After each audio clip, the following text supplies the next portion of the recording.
A hora que levanta assim, vai dar enxadada no brejo, já sabe que vai sair minhoca. Se o Alexandre Colim vem é porque tem assunto. Direto do fórum aqui na cidade de Bauru, com informações sobre o julgamento de Dilomar Batista e Roberto Francischetti. O Dilomar, nós vimos ele chegando tranquilo, sozinho, Colim. O Roberto chorou e não foi pouco quando ele botou o pé no salão do júri.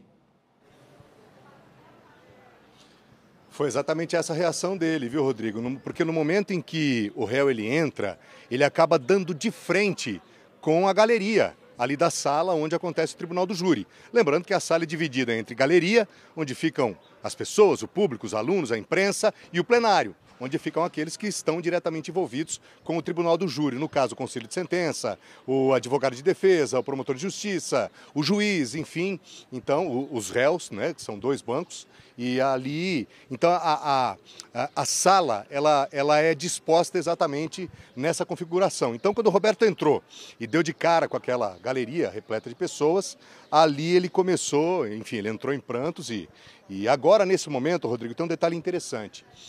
A gente, na medida do possível, vai coletando todos os detalhes na produção da Letícia Santos. E a situação agora, de momento, é a seguinte. Dentro de mais 30 minutos, é previsto que o juiz determine o almoço. E aí o almoço, então, aconteceria das 13 às 14, da 1 da tarde às 2 da tarde, 1 hora, portanto, de almoço. Só que, nesse momento, Rodrigo, a situação é a seguinte. Um policial civil, o Danilo Castro, é ele quem está prestando depoimento, mas uma outra apuração que nós fizemos, ainda com base no depoimento do Dr. Cledson, ela versa exatamente, agora de maneira muito mais do que oficial, agora já colocada para o tribunal do júri. São informações que foram passadas para o conselho de sentença. O Dr. Cledson, ele reconstitui parte do que aconteceu, aliás, uma grande parte do que aconteceu, inclusive com base nos depoimentos de Dilomar Batista.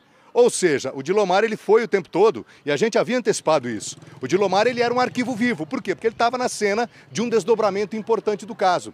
E com base nos depoimentos do Dilomar, foi possível então passar para os jurados, e essa informação ela é importante, que quem tira o corpo de Cláudia Lobo de dentro da SPIN, pela porta traseira, é Roberto Francischetti. Isso acaba de ser colocado para os jurados, Rodrigo. E aí os jurados agora estão com essa informação, exatamente de que o Roberto Francischetti é quem leva o corpo até aquele buraco, né, em chamas, onde estavam sendo queimados os documentos, e o Dilomar ele comete então a ocultação de cadáver no sábado, quando ele vai lá a mando do Roberto, e aí ele mexe ali com um pedaço de pau, na tentativa de esconder possíveis vestígios, e ali nesse momento então ele comete esse crime. Agora isso de maneira oficial colocada para os jurados do Conselho de Sentença. Uma outra situação que ficou muito evidente no depoimento do Dr. Cledson, Rodrigo, é a respeito da possível motivação. O Dr. Cledson não quis cravar exatamente uma situação, mas ele fala sim naquela relação, a relação entre os dois de maneira muito próxima. Em nenhum momento, isso é importante ficar claro, em nenhum momento, Rodrigo, existem mensagens entre Roberto e Cláudia. E por que eu estou dizendo isso? Porque no caso específico do Roberto, ele apagava as mensagens. Ele, Roberto, apagava, a Cláudia não. Então o telefone da Cláudia traz muitas provas materiais do teor das conversas que ele, Roberto, mantinha com a Cláudia Lobo, então secretária executiva da APAI. E não há, Rodrigo, em nenhum momento, em nenhuma dessas mensagens que foram trocadas, não há possibilidade sequer de a Polícia Civil identificar qualquer possível rusga entre os dois. Isso não ficou caracterizado, mas o delegado, ele deixa clara essa situação. A motivação pode ter sido sim, embora não altere em absolutamente nada, né, aquilo que já há de provas no inquérito policial e agora, evidentemente, processo, não há nesse momento nenhuma informação que confirme rusgas entre Roberto e Cláudia, mas a questão da Cláudia ter começado a namorar um delegado aposentado de polícia e aí o Roberto, de repente, poder ou ter se sentido ameaçado com essa situação, a ponto de repente, o esquema de corrupção ser revelado numa conversa entre Cláudia e o namorado, isso foi colocado meio que na entrelinha. Porém, não foi determinante no sentido de apontar uma causa com exatidão, porém essa informação foi passada sim para os jurados. Daqui a pouco, Rodrigo, a partir das 13, a gente deve ter então esse intervalo. e na medida do possível a gente vai trazer pessoas que estão diretamente envolvidas com essas investigações e aí a gente traz ao vivo aqui no Balanço Geral. Porém, por hora, o que ficou caracterizado, Rodrigo, é que as informações passadas pelo Dilomar o transformam naquilo que a gente já havia antecipado. Ele é um arquivo que acabou vendo tudo que se passou num desdobramento do crime que aconteceu lá na zona rural, num sítio onde existe um complexo de campos, onde ele, Dilomar, já vinha queimando documentos há pelo menos umas 4 semanas, Rodrigo. Eles estão sentados lado a lado, Dilomar e Roberto, Alexandre Colim?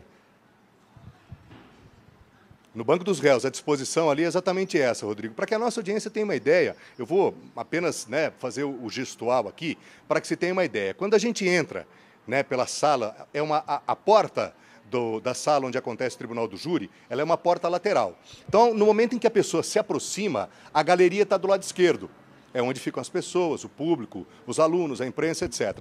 Do lado direito de quem entra, no meio fica a mesa do juiz, a mesa do promotor de justiça, que é a acusação, e aí fica um escrevente, ou escriturário, como queira, que vai registrando tudo. O conselho de sentença está desse lado de cá.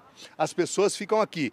Mas aí você me perguntou, onde é que ficam os bancos dos réus? Eles ficam, porque tem uma divisão, existe como se fosse uma mureta, é uma portinha de madeira, Existe uma mureta de madeira que acaba separando o plenário da galeria. Então, no momento em que você entra, os 2 bancos dos réus, eles ficam posicionados lado a lado. E atrás dos 2 réus estão os advogados de defesa. Não sei se consegui explicar com exatidão, Rodrigo, mas o cenário é esse. Eles ficam sentados lado a lado e atrás deles os respectivos advogados. Mas enxergamos. O Juninho ficou de zóio fechado imaginando tudo que você estava contando, esses espaços no salão do júri. Então, Roberto e Dilomar lado a lado, ombreados. E na retaguarda dos 2, os advogados que os defendem, que os representam. A Letícia Lobo, ela chegou acompanhada de um advogado, filha de Cláudia, e do Pércio Prado. Ela chegou acompanhada do pai, que ano passado, em dezembro, com ela foi preso. E o povo passou Natal, Ano Novo, acho que só foram soltos ali por volta de fevereiro. Alexandre Colim. Só um detalhe, Rodrigo, que é preciso passar para a nossa audiência, especialmente para você que está acompanhando, mesmo que à distância, para e passo com tudo que está acontecendo. Existem comportamentos diferentes, e isso diz muito, viu? Comportamentos diferentes dos 2 réus. O Dilomar o tempo todo de cabeça erguida, prestando atenção em tudo que está acontecendo. Já o Roberto Franceschetti Filho, o tempo todo olhando para o chão.